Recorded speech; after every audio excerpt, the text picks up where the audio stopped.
Build your soil. I studied soil science at Cal Poly for 5 years, and that's one thing I learned. It's one thing I'm passionate about. And how does it smell?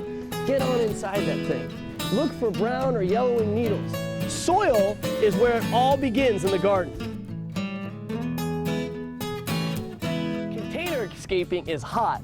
My name's Steve McShane with McShane's Nursery, and today's segment's all about potted gardening. I'm going to cover some of the fundamentals.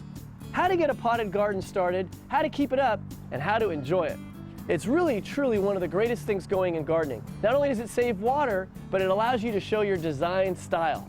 Let's dig in with how to get a proper potted garden going. First and foremost, I always recommend that people pick a nice pot. This one here is a glazed pot. This comes from China. They're coming from China or Vietnam. They're high-fired, and a glazed pot's going to last you about 30 years, whereas a terra cotta pot will last you 8 to 10. Once you've got your pot selected, consider either a saucer or pot feet to keep it elevated off of your deck or your patio. A lot of times that can cause staining. When we get started, as I'm sure you may have heard, one of the keys is getting some gravel in the bottom. This allows to assure drainage. We don't want anything blocking that nice hole at the very bottom. I tell people about 1 inch of gravel. Then we want to be sure to use a really high quality potting soil. Potting soils can be rated on what's in the bag. Take a look. Just like you look for your ingredients at the grocery store, these ones here have things like worm casting, bat guano, oyster shells, all kinds of good things that are going to contribute to a really happy, healthy plant. We fill this puppy up about halfway with our potting soil. Once we get through, that's when we need to consider our starter fertilizer. More so than any other plant that we're going to put in the garden, a starter fertilizer is going to assure success.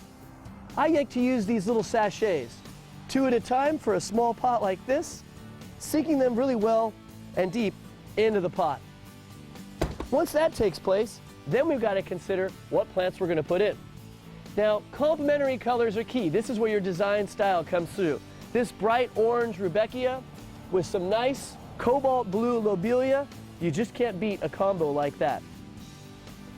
Once our lobelia is in place, I'm going to follow up with more potting soil.